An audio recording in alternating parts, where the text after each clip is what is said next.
हर हर महादेव, जय महाकाल। स्वागत है आपका कहानी मंगल चैनल पर। रात का सन्नाटा था।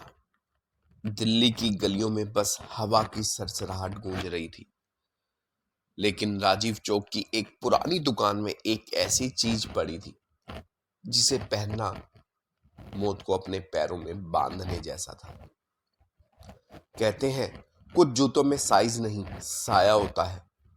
वो जिनके पैर एक बार उसमें फंसे फिर कभी जमीन पर नहीं चलते, बल्कि परछाइयों में खो जाते हैं।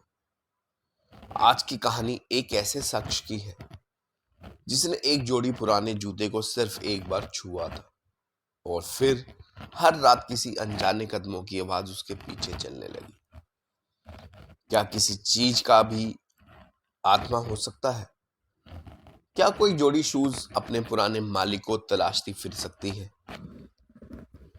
तैयार रहिए, क्योंकि आज कहानी मंगल लेकर आया है एक ऐसी कहानी जहां हर कदम की आवाज मौत का इशारा है। स्वागत है आपका अपने चैनल कहानी मंगल पर, जहां डर की हर कहानी आपके दिल की धड़कन बढ़ा दे। रात के 12:30 बज रहे थे। दिल्ली की गलियों में हल्की हल्की ठंडक घुल चुकी थी। राजीव चौक के पास पुराने शर्मा शूज हाउस की लाइटें जल रही थी, जबकि बाकी दुकानें बंद हो चुकी थी। मालिक अमित शर्मा आज अकेले थे। उनकी मदद करने वाला सेल्समैन छुट्टी पर था। दुकान बंद करते करते जब उन्होंने स्टोर रूम का दरवाजा खोला तो उन्होंने अंदर एक जोड़ी पुराने चमड़े के जूते देखे। काले रंग के, किनारों पर लाल निशान जैसे किसी के खून से सने हो। ये कब आए? उन्होंने खुद से कहा। उनके पिता की पुरानी दुकान थी ये, और अमित को याद नहीं था कि ऐसे जूते उन्होंने कभी खरीदे हों या बेचे हों। जूते अजीब थे, जैसे किसी अंग्रेज जमाने के ऑफिसर के हों। भारी, ठोस और भीतर से हल्का गर्म महसूस हो रहा था।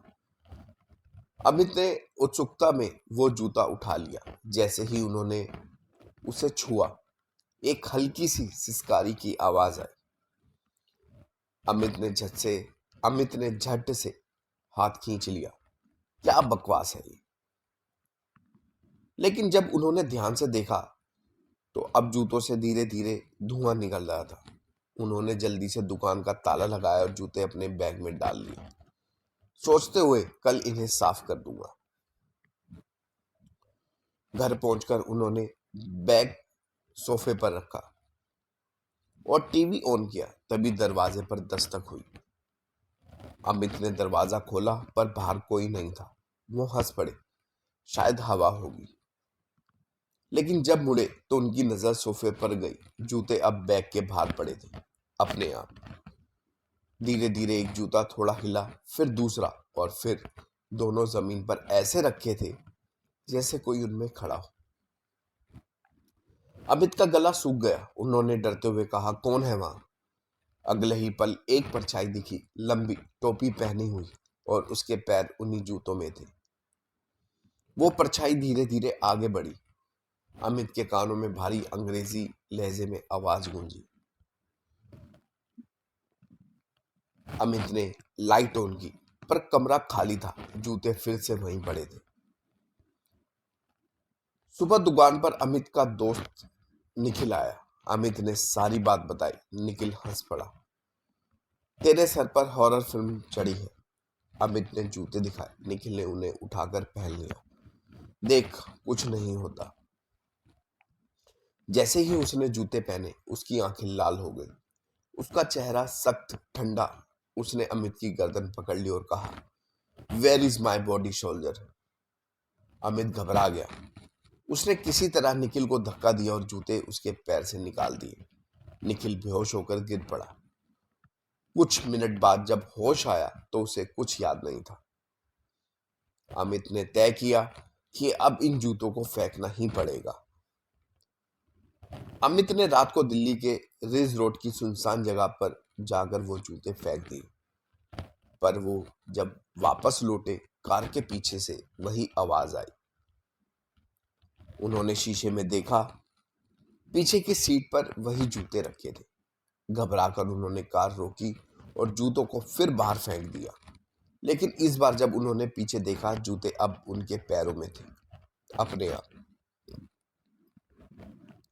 उनके हाथ कांपने लगे। जूते से धीरे धीरे खून रिसने लगा। एक आवाज आई, यू आर माइन नाउ। 2 दिन बाद पुलिस को अमित की लाश उनकी दुकान में मिली। पैरों में वही पुराने जूते थे। सीसीटीवी फुटेज में जो दिखाई दिया उसने पुलिस को भी डरा दिया। रात के 3 बजे अमित खुद दुकान का शटर खोलते हैं, फिर जमीन पर झुकते हैं जैसे किसी को सलाम कर रहे हो। फिर अचानक खड़े होकर खुद अपने सिर पर हथौड़े से वार कर लेते हैं। पुलिस ने केस सुसाइड बताया, लेकिन कैमरे में आखिरी फ्रेम में जमीन पर पड़े जूतों के बीच एक धुंधला चेहरा दिखाई देता है। गोरे रंग का, अंग्रेजी टोपी पहने हुए और होठों पर मुस्कान। 3 महीने बाद उसी शूज हाउस में किसी और ने खरीद लिया। नई ओपनिंग पर वो व्यक्ति कैमरे के सामने बोला, मैं इस दुकान को फिर से चलाऊंगा और पुराने सारे सामान को डिस्प्ले में रखूंगा। जब उसने शोकेश खोला तो नीचे एक पुराना डिब्बा रखा था जिस पर लिखा था black shoes, size 9, do not sell. उसने मुस्कुराकर कहा, मैं इसको बेचूंगा। जैसे ही उसने जूते उठाए, दुकान की लाइट्स झपकी और कैमरा रिकॉर्डिंग बंद हो गई। अगले दिन से नई दुकान का नाम हॉन्टेड शूज हाउस रखा और रात के बाद वहां से गुजरने वाले लोग अब भी कहते हैं वो दुकान में किसी के चलने की आवाज आती है, पर वहां कोई नहीं होता। ये थी कहानी भूत या शूज की। कभी कभी किसी चीज की कीमत आपकी चमक से नहीं, आपके शाप से तय होती है। सोचिए, अगर आपसे कोई पुराने जूते खरीदने को कहे तो क्या आप हाँ कहेंगे? आपने सुना अमित की आखिरी रात की कहानी। एक शख्स जिसकी जिंदगी एक नजर में आम लगती थी, पर जिसने बिना जाने एक जूते की नजरों में खुद को समर्पित कर दिया। कई बार हम चीजों को सिर्फ वस्तु समझ लेते हैं, एक जोड़ी जूते, एक पुरानी अलमारी, एक धुंधला सा नाम, पर कहानी बताती है कि हर वस्तु के पीछे एक इतिहास होता है और हर इतिहास में कभी कभी ऐसी परछाई होती है जो लौटकर अपने हिस्से की मांग लेने आती है। अमित ने सोचा था कि उसे ये जूते बस छोड़े देने से मुक्ति मिल जाएगी, लेकिन भूल गया कि कुछ चीजें इतनी सस्ती नहीं बिकती। उनके पैरों में जो निशान बन गए वो सिर्फ चमड़े पर नहीं थे, वो निशान उसकी आत्मा की मिट्टी तक घुस गए। शहर की रातें आगे भी सोती हैं, पर उस दुकान के पास से गुजरते हुए कुछ लोग कहते हैं जैसे किसी के कदम अभी भी वहां टुक टुक करते हैं। किसी को मंजर दिखता है, किसी को ठंडी सांस महसूस होती है और दुकान की कांच दीवार के भीतर जूते चमकते रहते हैं बिना किसी धूल के, जैसे उनका मालिक किसी मोड़ पर लौटने वाला हो। तो आप सोचिए, क्या आपने अपने घर में कभी ऐसी कोई चीज रखी है जिसे आप बिना पूछे कहीं ले आए थे?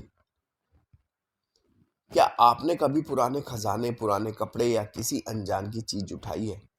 क्योंकि कुछ सामान सिर्फ सामान नहीं होते, ये यादों, रंजिश और कभी कभी शिकायतों से भरे होते हैं। आज अमित का नाम खत्म हो गया, पर कहानी नहीं, और कहानियां आपने देखा कभी नई जान ले लेती है।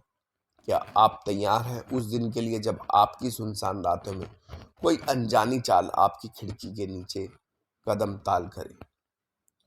कहानी मंगल के लिए अगले एपिसोड में फिर मिलेंगे, जहां हर कहानी एक सत्य के नीचे दबी सच्चाई को उजागर करती है।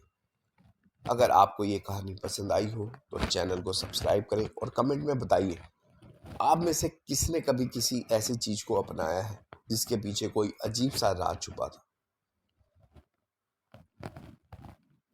फिर मिलेंगे एक नई कहानी के साथ, एक नए सच के साथ। तो सुनते रहिए और रात में अपने कदमों पर नजर रखिए। और एक बार जरूर मेरे साथ प्यार से बोलिए, हर हर महादेव, जय महाकाल।